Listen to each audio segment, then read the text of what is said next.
Frères et sœurs en Jésus-Christ, bonjour. Bienvenue une fois de plus à notre émission 1 minute avec Dieu. Aujourd'hui, nous sommes lundi, 13e jour du mois de mars de l'an 2023. Nous rendons grâce à Dieu, nous bénissons l'Éternel pour la grâce qu'il nous donne de partager encore ensemble en ce jour. Je suis le serviteur Manel. Et aujourd'hui, mon bien-aimé, je voudrais t'apporter cette parole afin que tu sortes de l'inquiétude. Car il est écrit dans le livre de Matthieu, le chapitre 6, le verset 27, que qui de vous, par ses inquiétudes, peut ajouter une coudée à sa durée de sa vie? Qui de vous, par ses inquiétudes, peut ajouter une coudée à sa vie? Il y a beaucoup d'entre nous qui plongeons dans l'inquiétude. C'est-à-dire, nous sommes dans une situation, parfois elle est financière, parfois elle est émotionnelle, parfois elle est familiale, mais cette situation nous plonge dans une inquiétude totale. Peut-être nous pouvons vouloir sortir, nous avons la volonté de sortir dans un problème et le temps ne fait qu'approcher, nous voyons les choses se compliquer.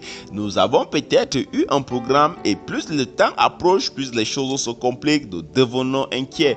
Nous commençons à nous comporter comme les apôtres lorsqu'ils étaient avec Jésus dans le bateau. Ils étaient inquiets parce qu'ils voyaient le vent flotter, parce qu'ils voyaient le vent les menacer. Ils réveillaient Jésus et ils demandaient à Jésus: mais Seigneur, est-ce que tu ne t'inquiètes pas de ce que nous mourrons?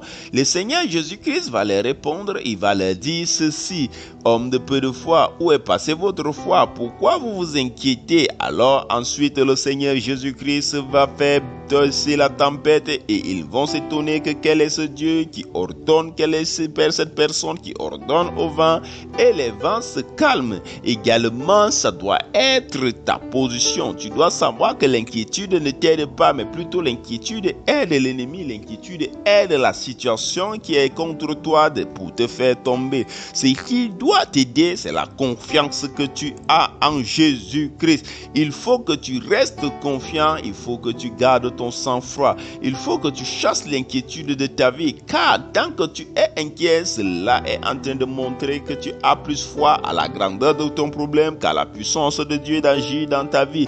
Je t'assure, il y a une chose que tu dois savoir. Tant que tu es dans le plan de Dieu, tant que tu marches selon la volonté de Dieu, tant que tu mets ta confiance en Dieu, la situation que tu es en train de traverser ne peut pas te tuer. La situation que tu es en train de traverser ne peut pas finir par avoir le dessus, la victoire sur toi, car l'Éternel est fidèle et il a dit qu'il secoue quiconque met son espoir en lui. Je vais t'assurer, même lorsqu'il restera une seconde, tu verras la main de Dieu agir dans ta vie. Alors cesse de t'inquiéter, car l'inquiétude, c'est parfois la chose qui fait même en sorte que ta situation se prolonge, parce que lorsque tu es inquiet, cela signifie quelque part que tu n'as pas confiance en Dieu. Je voudrais pas que tu penses que cela signifie que tu dois vivre sans toutefois penser à ta situation ou ne pas demander à Dieu de t'aider dans ta situation, mais tu dois le faire. Mais en bastant que tu le fais, demande à l'Esprit de Dieu de te donner suffisamment de foi pour que tu aies le cœur calme, pour que tu aies le cœur en paix, pour que tu ne sois pas troublé.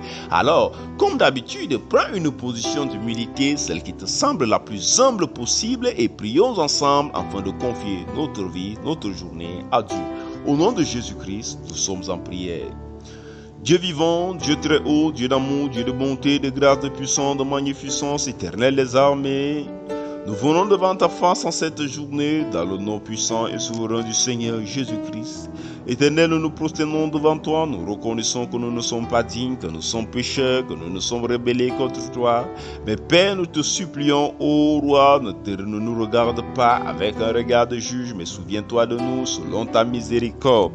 Car nous venons devant ton nom et nous nous identifions au sacrifice, à la croix, au nom puissant et souverain du Seigneur Jésus-Christ. Père, nous te bénissons, nous te rendons grâce, car par ce sacrifice, nous savons que nous avons la victoire, nous avons l'autorité, et nous nous tenons sur cette autorité pour déclarer que toute puissance de l'ennemi levée contre nous est nulle et sans effet.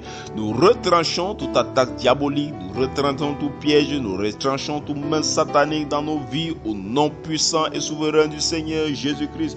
Nous proclamons et nous déclarons qu'à cette journée, nous sommes une lumière qui marche non selon la volonté des esprits impurs, non selon notre volonté, volonté, mais selon la volonté du Saint-Esprit.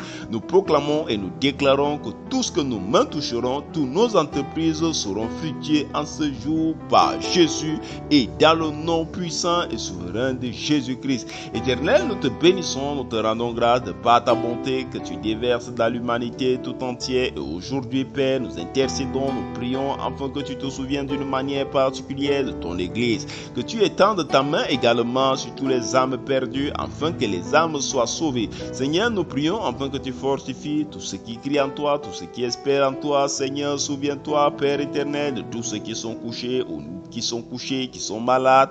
Père éternel, souviens-toi des orphelins, des veuves, des affligés. Ô Dieu, ô Roi, étends ta main dans les zones de famille, dans les zones de guerre, afin que ta main soit louée, afin que ton nom soit magnifié et que ton agissement, Père éternel, soit connu de tous.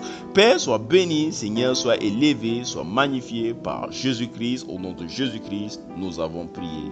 Amen. Bien-aimés, nous sommes arrivés à la deuxième partie de notre émission. Il s'agit de celle du partage quotidien. Et comme vous le savez, nous sommes en train de partager ensemble sur le livre de Marc. Aujourd'hui, je voudrais que nous continuions notre passage au chapitre 13, le verset 33. Il est écrit: prenez garde, veillez et priez, car vous ne savez quand ce temps viendra. Ici, l'Éternel parle du temps de la fin, du temps du jugement dernier. Et je voudrais que nous jumelons ce verset avec le verset 38 du chapitre 14, où il est écrit: veillez et priez afin que vous ne tombiez pas dans la tentation. L'esprit est bien disposé, mais la chair est faible. Bien-aimés, voici deux versets qui nous parlent de la prière. Dans le premier, on nous dit de prier et de rester en prière, de toujours veiller, car nous ne savons pas quand le malheur va frapper à notre porte, nous ne savons pas quand le temps de la fin va frapper à notre porte. L'autre verset nous dit également de veiller et de prier, car bien que nous ne savons pas le temps, l'esprit, lui, il est bien disposé à marcher selon la volonté de Dieu, mais notre chair est faible. Mon bien-aimé, il faut que tu le saches. Tu as en toi l'Esprit de Dieu, et l'Esprit de Dieu est bien disposé. L'Esprit de Dieu a suffisamment de connaissances, l'Esprit de Dieu a suffisamment d'intelligence, de sagesse, de force pour marcher dans la volonté de Dieu, pour rester dans la sanctification. Mais il y a un problème, et ce problème, c'est notre chair, car notre chair, elle est pécheresse. Notre chair, elle aime des choses qui ne n'ont pas Dieu. Notre chair a toujours tendance à vouloir pécher. Notre chair a toujours tendance à être attirée par des choses qui ne n'ont pas Dieu. C'est pourquoi la Bible nous invite donc à rester de manière constante dans la prière, à rester et à veiller dans la prière. Car lorsque nous prions, nous sommes en train de donner le dessus à notre esprit et nous avons suffisamment de force pour que l'esprit domine totalement dans notre chair.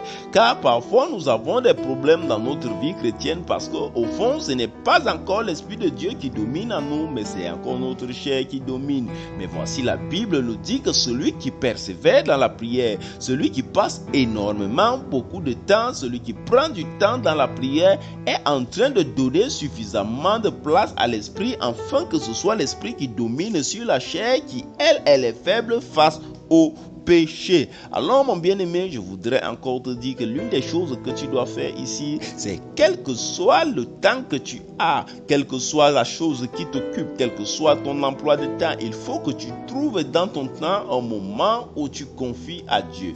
Il faut que tu trouves dans ton temps des heures de prière. Il faut que tu trouves dans ton temps des moments de communion. Il faut que tu trouves dans ton temps des heures que tu vas confier, les heures que tu vas donner à la place à Dieu dans ta vie. Mon bien-aimé, c'est une vérité. La Bible nous le dit. Tant que tu n'as pas encore commencé à vivre une vie de communion, une vie de prière, il n'est pas facile pour toi, et il voudrait même dire qu'il n'est pas possible pour toi de rester dans la sanctification, car la chair ne peut pas te donner suffisamment d'intelligence, suffisamment de force pour que tu fasses face au péché. Alors mon bien-aimé, ma bien-aimée, aie ce verset en ton cœur et prie. Je voudrais également te donner un conseil. Pendant que tu es en train de m'écouter là présentement, il y a ton cœur qui est en train de parler, car ton cœur peut parler toujours d'une chose ou d'une autre chose pendant que tu es en train de m'écouter. C'est ce qu'il faut que tu saches, que ton cœur peut également rester en prière, quel que soit ce que tu es en train de faire, quelle que soit la position que tu as occupée, quel que soit l'endroit où tu te trouves, ton cœur doit rester de manière continuelle en prière. Et tu dois toujours être en train de dire en toi, Seigneur, viens dans ma vie, prends position de mon corps. Seigneur, fais grandir l'esprit en moi. Seigneur, donne-moi la force nécessaire pour être comme tu veux. Il faut toujours être en prière dans son cœur et toujours avoir un temps de communion avec Dieu, un temps que nous gardons pour Dieu dans notre vie, quelles que soient nos occupations. Nous allons continuer demain, s'il plaît à Dieu, que Dieu vous bénisse abondamment. Shalom, shalom.